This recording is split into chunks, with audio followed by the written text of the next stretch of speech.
Recent టైమ్స్లో థియేటర్స్లోకొచ్చిన ఒక small budget but strong content movie దండోరా. మూవీ చూశాక నా హానెస్ట్ ఒపీనియన్ చెప్పాలంటే నాకు ఓవరాల్గా నచ్చింది, ఎస్పెషల్లీ సెకండ్ హాఫ్. ఫస్ట్ హాఫ్లో పేసింగ్ ఇష్యూస్ క్లియర్గా కనిపించినా నరేషన్ కొంచెం డ్రాగ్డ్ అనిపిస్తుంది.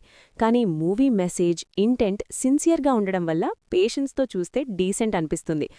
ఇది ఎంటర్టైన్మెంట్ ఓరియంటెడ్ మూవీ కాదు, content oriented movie.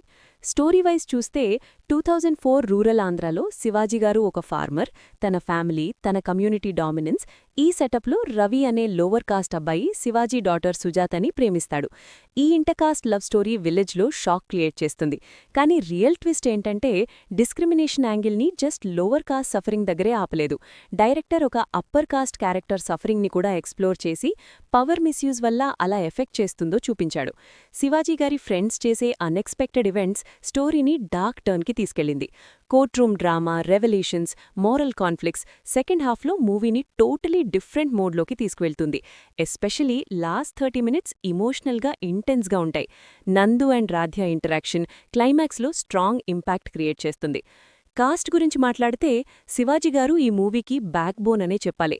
After court movie మళ్లీ నెగటివ్ షేడ్స్ ఉన్న పవర్ఫుల్ రోల్లో శివాజీ గారు డామినేట్ చేశాడు అనే చెప్పాలి. తన voice modulation, screen presence, intensity చాలా స్ట్రాంగ్గా వర్క్ అయ్యాయి. ఫ్యూచర్లో క్యారెక్టర్ బేస్డ్ రోల్స్కి శివాజీ గారు స్ట్రాంగ్ చాయిస్ అవుతాడని ఈ మూవీ కన్ఫర్మ్ చేస్తుంది.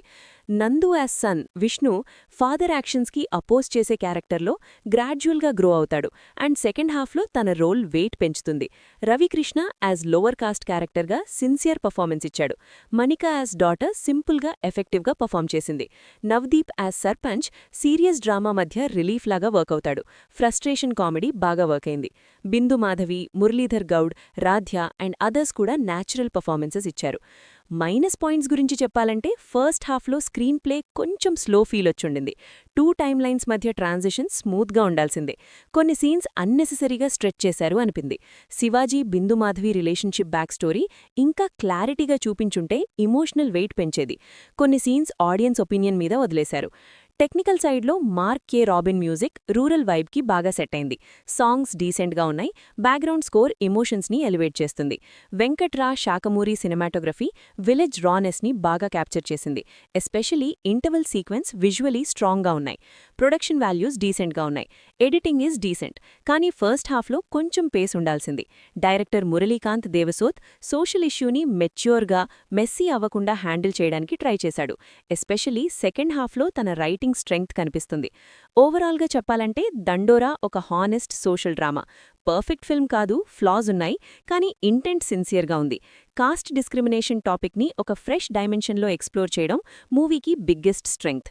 Second half drama, performances, message మూవీకి key points. First half pacing issues, కొన్ని లూజ్ ఎండ్స్ వల్ల సినిమా ఇంకా బెటర్ ఉండాల్సిన స్కోప్ మిస్ అయింది.